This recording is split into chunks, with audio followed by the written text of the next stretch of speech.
어느 교회 목사님이 설교 시간에 재미있는 일화를 말씀해서 저도 함께 웃었습니다.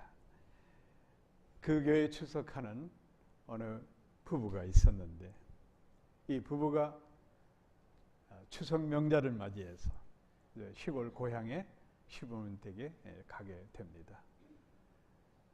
가면서 부부싸움을 한 거예요. 그리고 화가 나서 추석 명절 끝나고 난 후에 부부가 일체 말을 하지 않는 거예요. 그러다 어느덧 반년 가까이 되니 또 설날이 되돌아왔어요. 설날에 고향을 다시 또 시부모 댁에 가게 되니까 시부모 앞에서 차마 말을 꼭 다물고 할 수 없으니 그때서야 말을 했다는 겁니다. 그래서 담임 목사님이 그 부부를 그 말을 듣고 나서 기왕이면 애니얼 1년이나 참지 꼭 참고 1년을 채우지 못하고 뭐 말을 했냐 그렇게 꾸짖은 그런 얘기를 소개해서 제가 속으로 한참 웃었습니다. 여러분, 사람은 말하기 좋아하지만 때로는 침묵하기도 좋아하는 게 사람입니다. 그런데 우리가 중요한 것은 침묵도 지옥 같은 생활이 되는 거예요.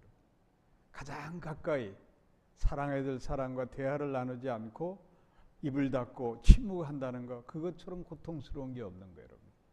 한편 또 너무 말이 많으면 우리가 뭐 잔소리가 되든 말이 또 너무 많으면 그것도 지옥 같은 생활이 될 수가 있는 겁니다. 그래서 오늘 사도 바울이 로마에 있는 성도들에게 준 중요한 교훈의 말씀, 우리가 어떻게 하면 무슨 말을 하고 어떤 말을 하냐, 그게 우리 인생에 아주 중요하다는 사실을 깨닫는 그런 시간이 되기를 바랍니다. 우리는 말을 통해서 우리의 마음을 이렇게 투영한다, 표현하게 되는 겁니다. 그래서 이 마음은 토양과 같고 또 마음의 그 뿌리는 씨앗이 말이 되는 겁니다. 그래서 단순히 말은 소리가 아니에요, 여러분. 말은 마음에서 진동되는 하나의 파워가 되는 겁니다. 그래서 말의 출발지는 혀가 아니라 우리 마음에서 이루어지는 거예요. 그렇기 때문에 여러분, 우리가 말이라는 것은 공중에 사라지는 게 절대 아니에요.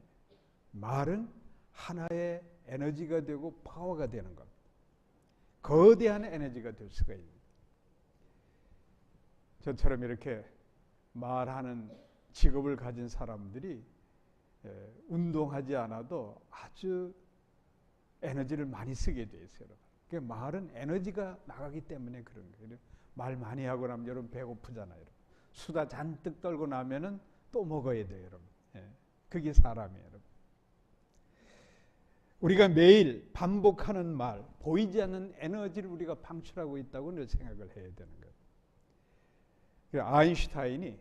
아인슈타인뿐만 아니라 많은 물리학자들이 우리가 하는 말의 에너지가 시간의 질량에 의해서 축적된다고 과학적으로 증명을 한 거예요. 그래서 말은 엄청난 에너지와 파워를 갖고 있는 라는 사실을 우리가 인식하면은 말을 함부로 사용할 수가 없을 겁니다. 그렇기 때문에 어쩌면 우리 인생의 생사화복이 말에 의해서 이루어진다 해도 과언이 아닐 거예요, 여러분. 한마디로 내 인생의 복을 만들 수도 있고 우리가 하는 말이 내 인생의 저주를 불러들일 수도 있는 겁니다.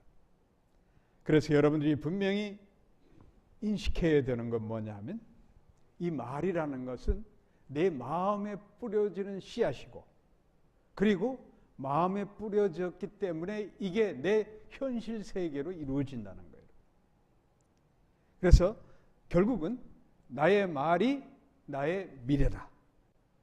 내가 지금 무슨 말을 하느냐가 따라서 내 인생의 미래가 결정된다. 그래서 결국은 우리 인생이라는 것은 우리가 일하고 생각하고 모든 걸 다 포함하는 게 우리 인생이겠지만 그 일 중에서 정말 중요한 게 언어예요, 여러분.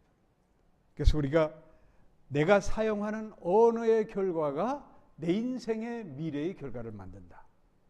여러분 꼭 마음에 새기기를 바랍니다. 그렇기 때문에 우리는 말 한마디 한마디를 마치 글로 쓰는 사람처럼 한 문장으로 생각해서 말을 해야 돼. 그게 참 중요합니다. 지금 내가 던지는 말, 마음에 품은 생각, 일상에 반복되는 행위, 이 모든 게 인격으로 만들어지지만 그 중에서도 내 말이 내 인격을 세운다는 것을 여러분 꼭 명심을 해야 되는 겁니다. 작은 말 한마디가 나의 미래의 씨앗이 된다 생각하면 아주 소중하게 하루의 일과 속에 우리가 수없는 말을 하는데 그 말 한마디 한마디를 아주 신중하게 해야 된다는 겁니다. 요즘 우리가 루틴이라는 말을 많이 합니다. 루틴은 좋은 생활 습관에 정해진 일정에 따라서 살아가는 그런 모습인데 여러분 현재 나의 루틴에서 내가 어떤 말을 반복하고 있는지 여러분 한번 점검해 봐야 되는 거예요. 내가 어떤 말을 하고 있느냐에 따라서 내 인생의 현재의 결과뿐만 아니라 미래까지 만들어지는 겁니다. 자, 말은 무슨 말을 하든지 간에 그게 집중적으로 그 말이 반복되면은 내 인생의 고정이 되는 거예요. 우리가 집중한다고 그러고 또 우리가 어떤 일에 집중한다고 할 때에 그게 어떤 결과를 만들어 가는 거예요. 그러니까 내가 반복되는 말이 어떤 그게 사람이 되든 대상이 되든 고정이 되면은 그게 축적이 돼서 그 일이 그대로 이루어지는 현실 세계 그리고 아울러 미래까지 약속이 되는 겁니다. 우리말 속담에 평소에 입버릇대로 산다는 말이 있습니다. 이 말은 사람의 입이 사람의 미래를 만든다는 뜻인데 자, 우리가 무심코 내뱉는 이 한마디가 말씀드린 대로 에너지가 되기 때문에 이 에너지가 축적되고 축적되면은 결과적으로 그 에너지 축적이 무엇이냐? 그게 내 미래의 결과가 되는 거예요. 현실뿐만 아니라 미래까지 만들어지는 거예요. 자, 여러분 매일 우리 입에서 나쁜 말을 계속 쏟아낸다고 쳐보세요. 결과가 어떻겠습니까? 나쁜 결과가 오게 돼 있어요, 여러분. 긍정적이고 축복의 언어를 우리가 계속 사야 한다고 하면은 그 축복의 언어대로 결국은 내가 복을 받고 내 주위 사람들이 복을 받게 되는 거예요. 그래서 우리 부부 가운데 그냥 욕 많이 하고 맨날 비난하고 부정적인 말 하는 남편이든 아내든 둘 중에 한 사람이 그런 사람이 있으면 인생 정말 피곤해. 복 받을 일이 별로 안 생기는 거예요. 예? 모든 말에 우리가 덕담을 한다고 그러거든요. 덕스러운 말을 해야 되는 거예요. 그게 내 인생의 축복이 되는 거예요. 결국은 뭐냐? 좋은 에너지를 방출해야 내가 좋은 힘을 얻게 되는 거예요. 그러니까 네거티브한 부정적인 언어를 하는 사람들이 내 주위에 있는 사람, 그 사람은 정말 인생 지옥 같은 생활이 되는 거예요. 매일 욕이나 얻어먹고 매일 비난을 받는다고 생각해 보세요. 그러면 그 인생이 제대로 되겠냐? 될 수가 없어요. 여러분 자녀들을 키울 때 과도한 칭찬도 독이 되는 거예요. 그렇지만 늘 입이 거룩해져야 돼요. 축복의 언어로 자녀들을 양육해야 되는 거예요. 말은 그 사람의 인격을 대변합니다. 인간에게만 주어진 특별한 선물이 말할 수 있는 능력을 하나님 주신 거예요. 그래서 말이 마음에 있으면 사상이 되는 거예요. 그리고 말이 입으로 전달되면 언어가 되는 거예요. 그럼 말이 한 말이 계속 고정적으로 그 말이 되면 그게 뜻이 되는 거예요. 볼루션. 그 뜻이 큰 힘을 만들어가는 겁니다. 그리고 말이 행동으로 변하면 그게 행위가 되는 거예요. 그렇게 해서 말이라는 것은 결국은 우리 인생에 아주 중요한 하나님이 주신 거룩한 은사가 되는 거예요. 이 은사를 잘 사용해야 돼요. 그리고 우리 그리스도인들은 누구냐? 우리는 신앙의 언어를 써야 되는 거예요. 신앙의 언어를. 우리 그리스도인들은 그리스도인다운 말을 해야 되는 거예요. 크리스천이 돼가지고 계속 욕짓거리만 한다고 하면 아직 그 사람은 물과 성령으로 거듭나지 않은 그리스도인이 아니에요. 여러분. 우리가 말이 변한다는 것은, 크리스천이 된다는 것은 뭐냐? 우리의 말이 그리스도인답게 하는 거예요. 여러분. 신앙의 언어로 표현되어야 돼. 이걸 신학적으로 이거를 중생의 언어라고 그러는 거예요. born again 된 물과 성령으로 한 인격체가 변화된 모습이 말로 전해야 돼요.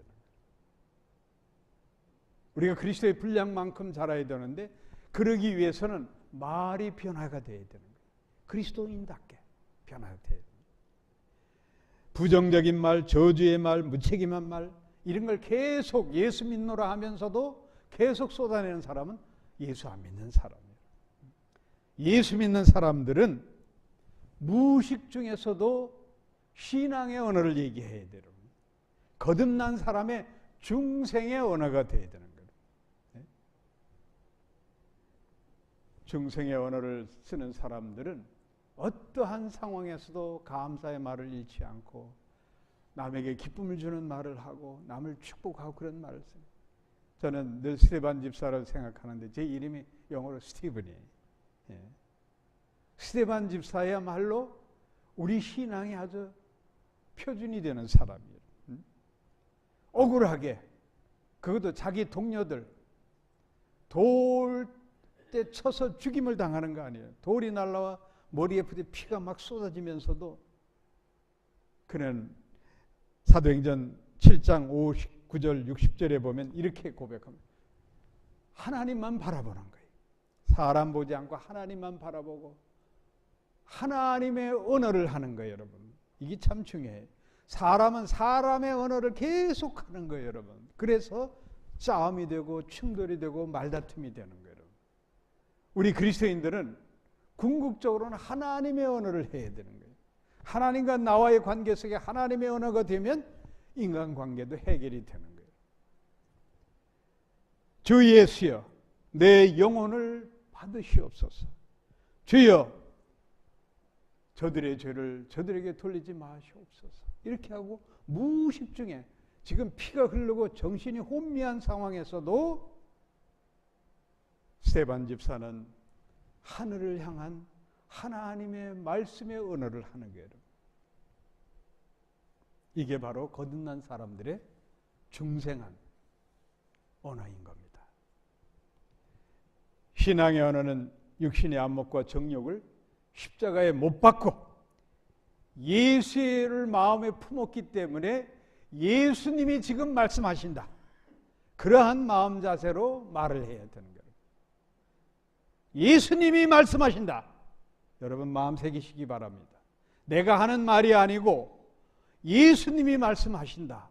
라는 그런 마음 자세로 말을 해야 되는 거예요. 오늘부터 여러분 거듭난 중생의 언어로 바꾸시기를 주 예수님으로 축원합니다. 인간의 말을 하기 때문에 시기 질투하는 말도 하고 비난도 하고 애꿎게 남을 모함하는 말도 하고 별의별 말 다 하게 되는 거예요.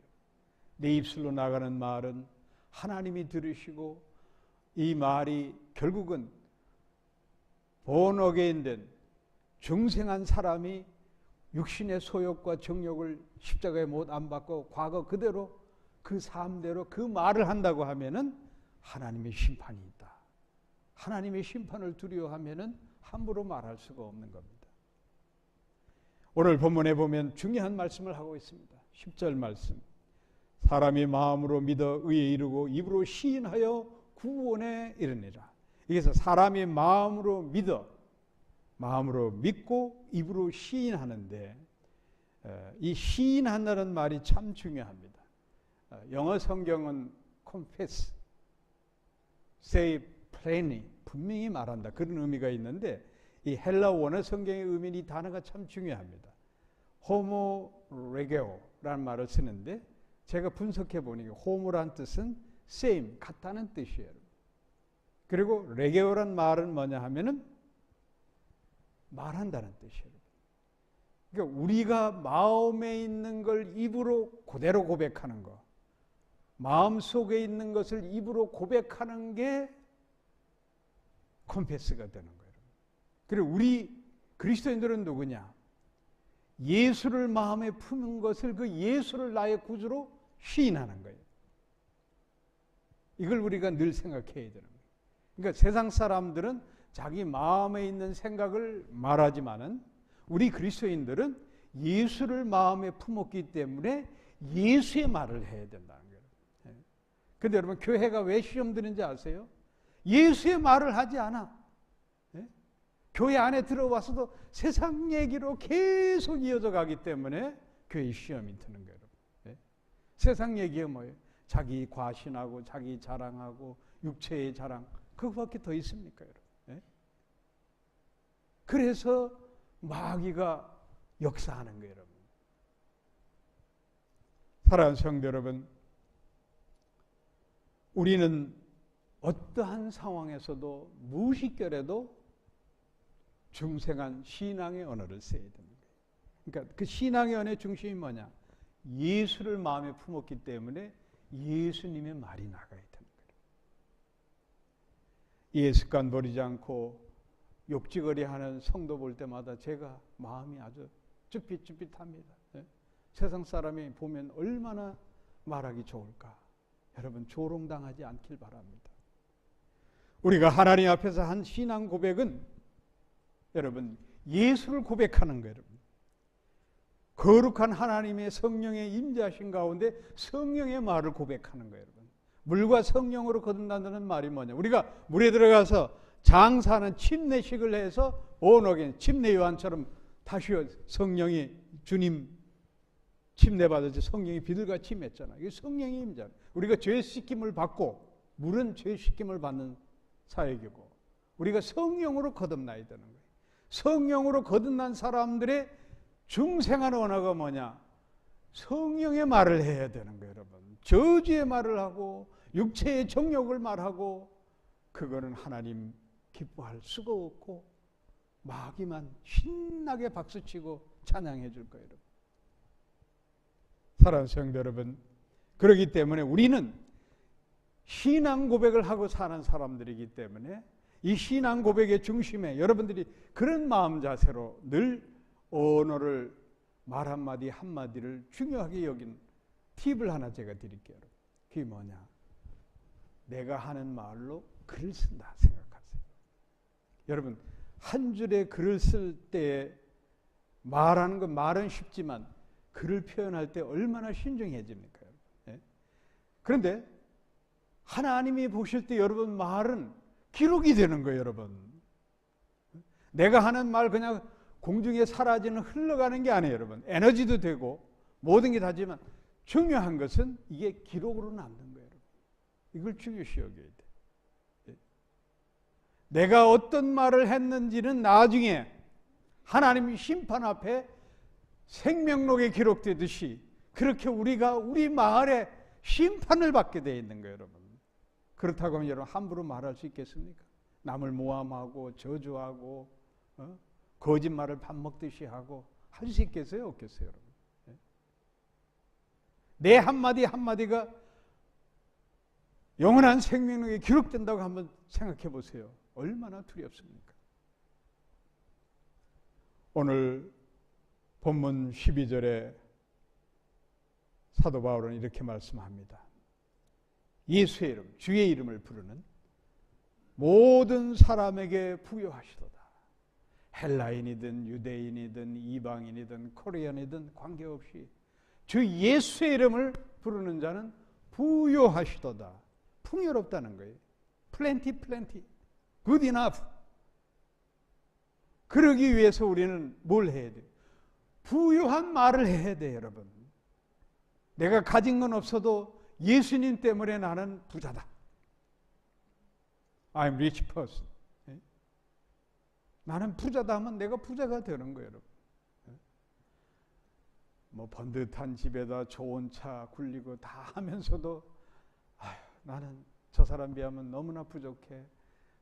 가진 게 없어. 겸양이 아니라 그런 욕심의 언어를 계속 쓰면 그 평생 가도 가난하게 사는 사람. 제가 볼 때 가장 가난한 사람이 누군지 아세요? 가진 게 많으면서도 그거를 베풀 줄 모르는 거야. 예? 그리고 움켜쥐고 살고 더 가져야지, 더 모아야지. 그 사람이 최고 가난한 사람이에요. 예? 돈의 미학을 제가 여러분들 알게 돼요. 돈은 우리가 돈을 쓴다고 생각하죠. 쓰는 게 절대 아니에요, 여러분. 돈은 내가 한글학자는 아니지만 돈이란 말이 돌고 돌다 돌아온다. 그런 의미로 저는 생각합니다. 저는 한글 사전에 나온 건 아니고 제가 해석하는 한글의 많이 돈이란 그런 거예요. 뭐니 해도 많이가 최고로 하지만 이 돈이라는 건 돌고 돈다고 해서 돈이다. 저는 그렇게 생각하는 거예요. 돈을 내보내세요. 내보내면 그리고 한쪽 마음속에 저 돈이 돌아서 더 많이 눈덩이처럼 나에게 붙어서 온다. 그러면 부자가 되는 거예요, 여러분. 안 사람도 아멘 안 하네. 예.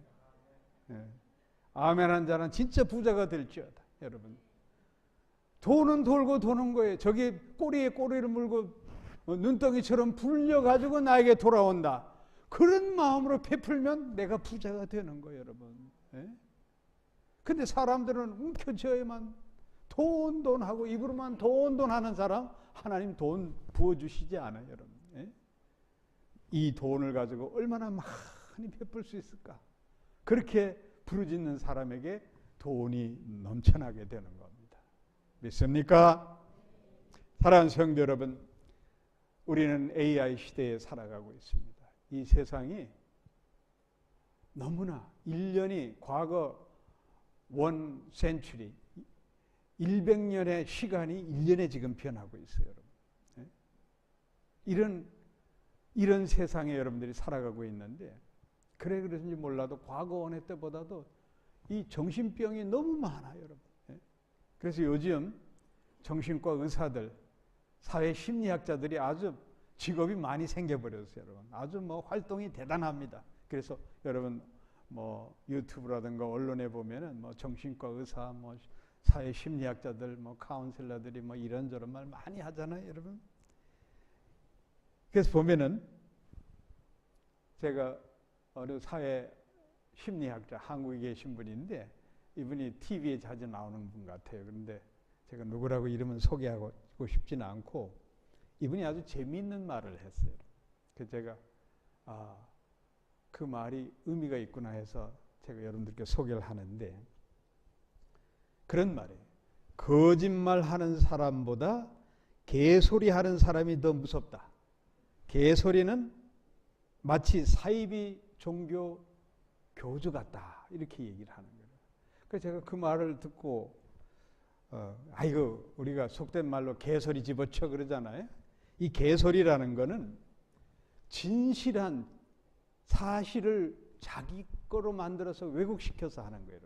사이비 종교가 그렇잖아요. 사이비 교주가 자기가 무슨 메시아나 된 것처럼 해가지고 자기 생각, 자기 교리를 가스라이팅해서 이렇게 사람들을 긁어모아서 사이비 종교 교주 노릇을 하는 거 아니겠어요, 여러분?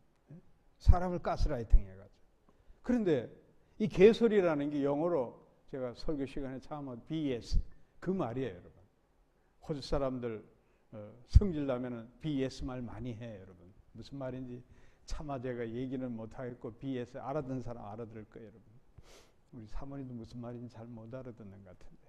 근데 아는 것 같아요. 우리 사모님 빙그레 웃는 것 같으니까. 네? 그 욕이거든. 개소리 하지 마라.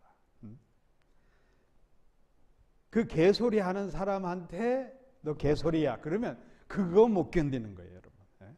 그 소리 듣는 사람 막 펄쩍펄쩍 뛰는 거예요. 자기 정체성을 무너뜨리기 때문에.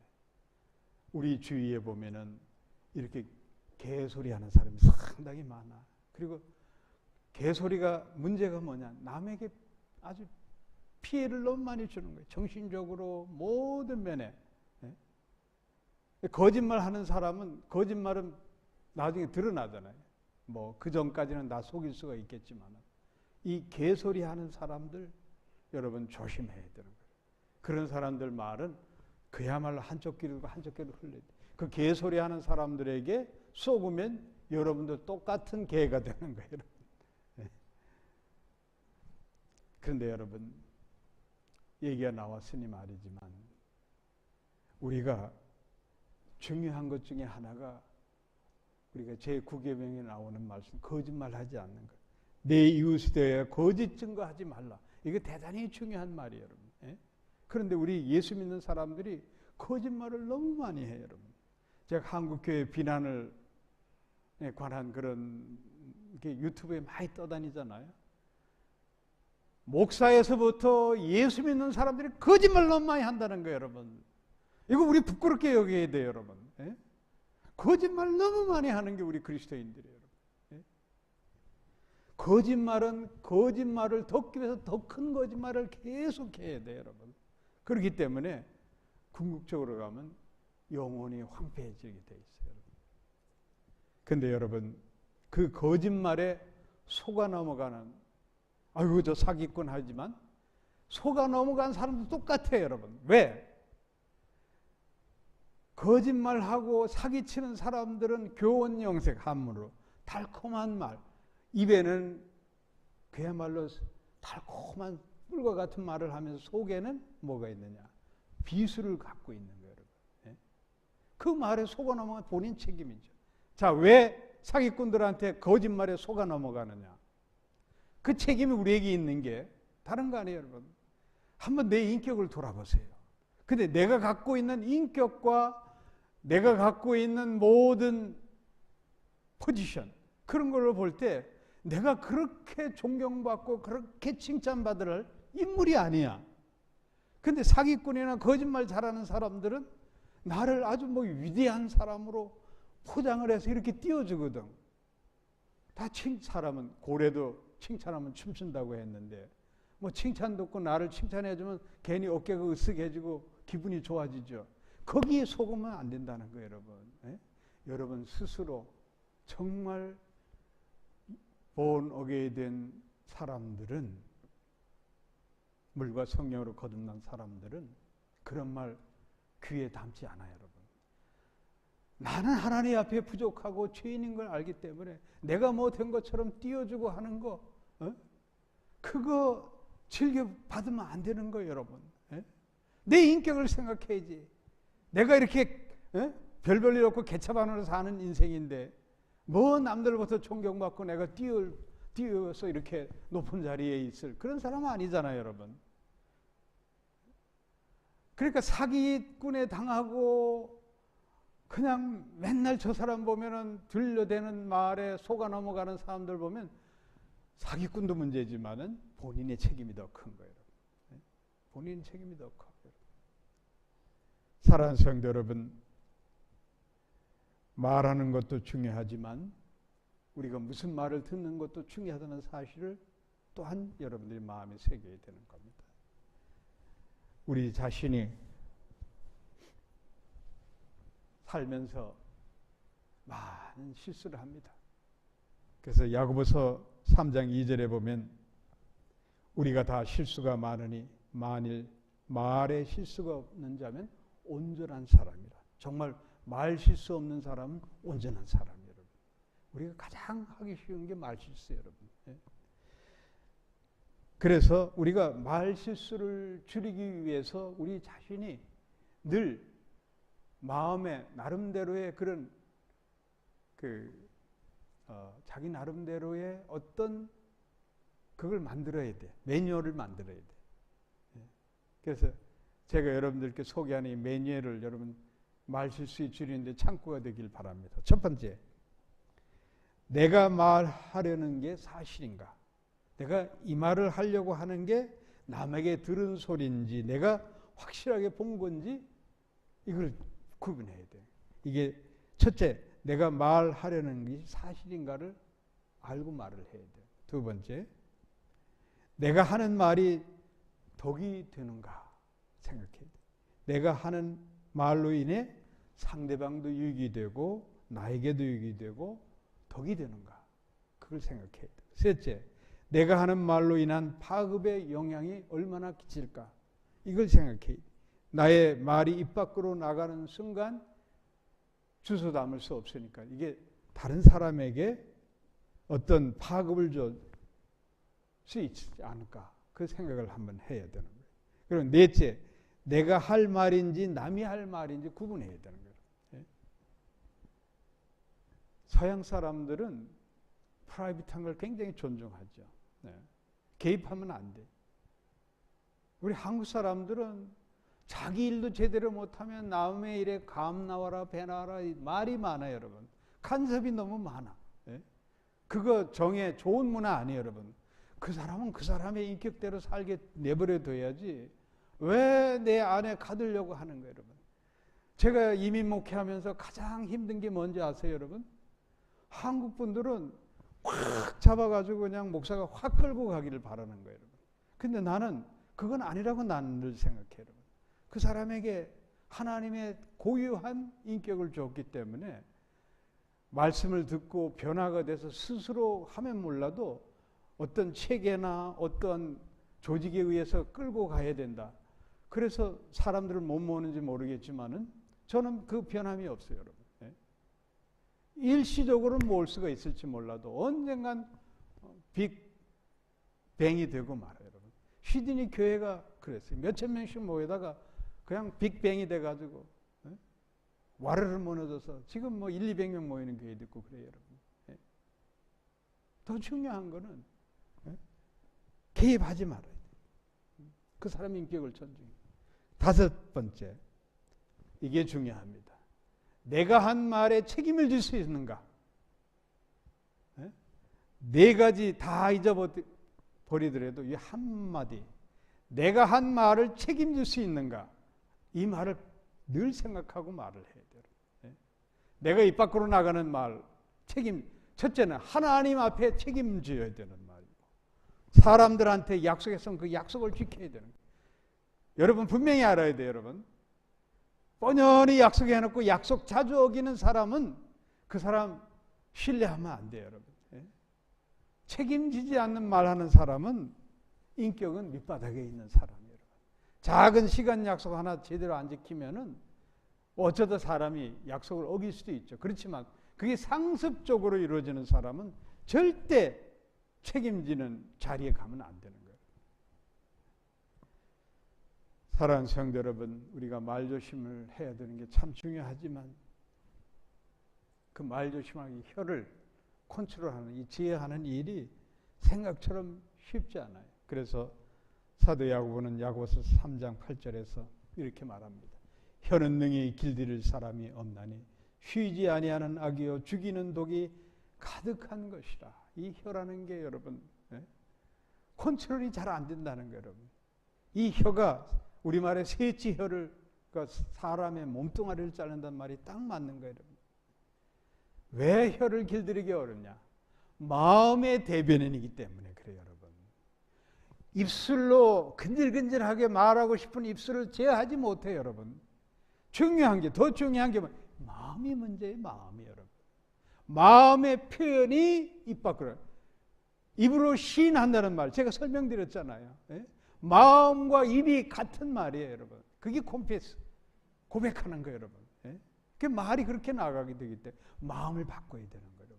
이 마음이 근본적으로 못돼 먹고 사악한 사람은 아무리 달콤한 말을 해도 결국은 사악한 말밖에 나올 수밖에 없는 거예요, 여러분. 궁극적으로 가서. 우리에게 중요한 게 뭐냐? 마음을 바꿔야 되는 거예요. 지성이고 감성이고 의지고 없애로 마음이 바뀌어지지 않으면 어떻게 하든 좋은 말을 할 수가 없어요, 여러분. 그래서 우리가 여기서 주목해야 될 건 뭔가 하면은 우리의 마음은 심히 부패한 것이라고 주님 말씀하셨어요. 속에 밖에 사회 환경이 사람을 타락하고 부패하게 하는 게 아니고 내 속에 있는 이 악한 마음이 육체의 소욕이 인간의 에고가 너를 타락시킨다고 그랬어요. 예수님 그렇게 말씀하셨거든요. 그러면 근본적으로 뭐냐? 우리의 마음을 바꿔야 되는 거예요. 우리의 마음을 그런 심령 상태를 어떤 도덕적이나 좋은 책을 읽고 뭐 명상을 하고 그걸로 이루어지는 게 아니에요. 그래서 주 예수를 믿으라. 그리하면 너와 내 가정을 구원을 얻어. 오늘 본문 13절 말씀이 우리에게 와닿아야 되는 거예요, 여러분. 예수가 내 마음에 들어오면은 나의 에고가 무너지고, 나의 에고는 예수의 십자가에 못 박고, 그리고 우리 심령 속에 예수가 가득 차면은 좋은 말 할 수 있는 거예요. 축복의 말 할 수 있는 거예요. 예수 믿노라 하면서도 남 비난하고 악한 말 하는 사람은 아직도 born again 되지 않은, 거듭나지 않은 사람들. 물과 성령으로 예수 이름으로 거듭난 사람들은 중생한 언어, 신앙의 언어로, 축복의 언어로 사용될 수가 있는 겁니다. 사람들은 말을 많이 해야 상대방을 설득할 수 있다고 생각하는데 천만의 말씀이에요. 누구든 말이 길어지는 데는 세 가지 이유가 있어요. 아주 대화를 제가 수많은 사람을 접하잖아요, 제가. 그래서 말이 길어지는 사람은 딱 몇 마디 하면 제가 느껴와요. 그런 사람들은 세 가지가 있어요. 첫째, 나를 봐달라는 인정욕구. 인정욕구가 강한 사람이 말이 많아요. 둘째, 요점만 말하면 되는데 그 핵심, 사실보다도 모든 걸 부풀려서 자기 자신이든 뭐든지 모든 걸 과장되게 말하고 싶어하는 사람들이 말이 길어져. 그러니까 형용사가 많아. 이것은 진리다 하면 되는데 그 앞에 형용사들이 너무 많아. 형용사가 많게 되면 주어가 되는 명사가 아무 힘이 없어져 버려요. 핵심을 말해야 되는데 그거로 인해서 더 말이 생명력을 잃게 되는 거예요. 셋째, 자기도 확신하지 못하면서 인지적으로 불안한 상태에서 말하는 거예요. 자기도 알지 못해. 그러면서 그냥 누가 이렇더래 그냥 자기 주관도 없이 그러니까 말이 길어지는 거예요. 이 세 가지를 늘 여러분 명심하고 내 자신뿐만 아니라 상대방도 그런 말을 하는 사람들을 늘 여러분 걸러야 되는 거예요. 낱말하기 좋아하는 것은 별식과 같다고 솔로몬 잠언 18장 8절에 나오잖아요. 그러니까 이 말이 많은 사람들은 수다 떨고 잡담 많이 하는 거 스트레스 해소하고. 근데 여러분 경험을 다 했을 거예요.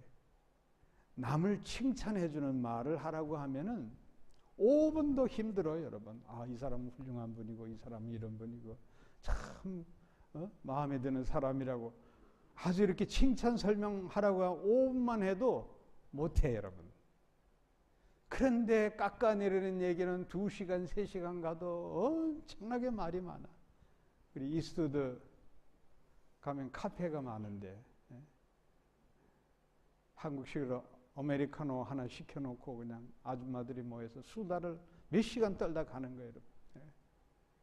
자기들은 스트레스 해소되겠지만 그 수다의 제3자의 주인공, 그 사람들은 엄청난 고통을 당하는 거예요. 말이 돌아가지고.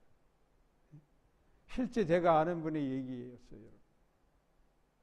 가장 가까운 내 아는 분 얘기인데, 어느 식당에 가서 밥을 먹는데 그 옆에 식당 테이블에서 그렇게 자기를 욕을 하더라는 거예요, 여러분. 그래서 옆에서 본인 얘기를 전혀 모르는 사람이 막 얘기를 한참 나쁘게 막 비난적인 얘기를 해서, 그래도 밥이 넘어가겠습니까? 그래가지고 그 사람 옆 테이블에 찾아가서, 아니 지금 욕하는 아무개 그 사람을 당신이 아십니까? 그랬더니 아유 전 모르는데 제 친구가 그런 얘기를 하던데 그 사람이 나요. 그랬다는 거예요. 말이라는 게 이런 거예요. 낱말하기 좋아하면 별식과 같아서 그냥 맛있게 넘어가는 것 같아도 그게 우리 인생의 큰 함정이 되는 거예요. 그 사람의 인생 그 사람 인생 사는 거고, 내 인생 하나 감당하기도 힘든데 뭐 남의 일에 참견하고 남의 말 할 이유가 뭐가 있겠습니까? 그렇지 않아요, 여러분? 남에게 그렇게 사랑이 많아요, 여러분? 아이고 그 사랑 좀 최 목사한테 주면 좋겠습니다. 사랑하는 성도 여러분, 우리는 말이라는 거는 다이어트가 필요해요, 여러분. 우리가 건강을 위해서 다이어트 하잖아요. 우리 사모님께서 늘 저에게 에브리데이 워닝을 줍니다. 뱃살 좀 빼시오. 근데 참 뜻대로 안 되네요, 여러분. 건강을 위해서 다이어트를 해야죠, 여러분. 예.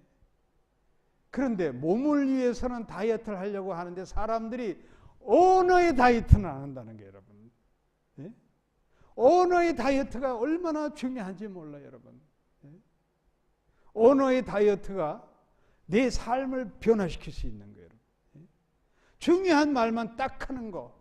그래야 듣는 사람도 힘이 되고 내 자신도 힘이 되는 거예요, 여러분. 그게 건강한 영혼육의 삶의 원천이 될 수가 있는 거예요, 여러분. 언어의 다이어트를 하는 거예요. 우리 그리스도인들은 신앙의 언어를 써야 되는데 신앙의 언어를 하는 사람들은 언어의 다이어트를 반드시 합니다. 왜? 언어의 다이어트는 우리 경건 생활에 아주 유익이 되기 때문에. 믿습니까? 네. 신앙의 다이어트는 뭐냐? 신앙의 언어의 중심에는 언어의 다이어트가 있는 거예요. 꼭 필요한 말, 축복의 말, 비난하는 말, 답답한 말, 세상 이야기 아무리 많이 해도 우리 경건에 도움이 안 되는 거예요, 여러분. 엄밀히 말하면. 뭐 위로해 주느라고 세상 얘기도 해줄 수도 있고 다 하지만은 중요한 것은 우리 경건 생활을 위해서 언어의 다이어트를 오늘서부터 여러분 하시기를 주 예수의 이름으로 축복합니다. 여러분이 정말 영혼에게 강건하게 될 거예요. 사랑하는 성도 여러분, 오늘 사도 바울이 요엘 선지자의 말씀을 빌려서 누구든지 주의 이름을 부르는 자는 구원을 얻으리라. 우리 혀를 주 예수의 이름을 마음껏 부르시기를 축원합니다. 주 예수의 이름을 자주 부르면 언어의 순환이 오고 언어의 다이어트가 올 겁니다. 사랑하는 성도 여러분, 우리는 입으로만 주님 하고 하지 말고 우리 심령을 예수를 모신 주님을 입으로 주여 하고 내뱉을 때 하나님의 역사가 일어나는 거예요. 사랑하는 성도 여러분, 죽고 사는 것이 혀의 권세에 달렸나니 혀를 쓰기 좋아하는 자는 그 열매를 먹으리라. 잠언 18장 21절 말씀. 우리의 혀는 죽고 사는 권세가 있어요. 여러분. 이 혀를 얼마나 잘 쓰느냐에 따라서 현재 내 일이 이루어지기도 하고 우리의 미래가 성사되기도 하는 겁니다. 나의 말이 나의 미래가 된다. 이 생각을 머리에서 지우지 않길 바랍니다. 나의 말이 나의 미래가 된다. 오늘 여러분들이 하는 말이 영원한 생명력에 기록되고 있는 겁니다. 물과 성령으로 거듭난 사람들은 중생한 언어, 이 언어를 써서 장차 하나님 심판 앞에 착하고 충성된 종으로 축복의 보화를 얻는 그러한 결과를 만들어 가시기를 주 예수의 이름으로 축원합니다. 기도하겠습니다. 고마우신 주님, 오늘 사도 바울의 말씀을 통하여 우리 입으로 시인하는 모든 말들이 하나님께 영광이 되고 많은 이들에게 축복의 언어가 되게 하여 주옵소서. 우리의 혈과 육으로 그야말로 하나님 앞에 범죄하는 또 사람들에게 상처 주는 말 하지 않도록 우리 입술을 성령님께서 주장하여 주옵소서. 우리의 마음과 뜻과 생각을 늘 성령님 주관해 주셔서 온전한 그리스도인으로 살아갈 수 있도록 저희들을 인도하여 주옵소서. 우리 주 예수 그리스도 이름 받들어 기도드립니다.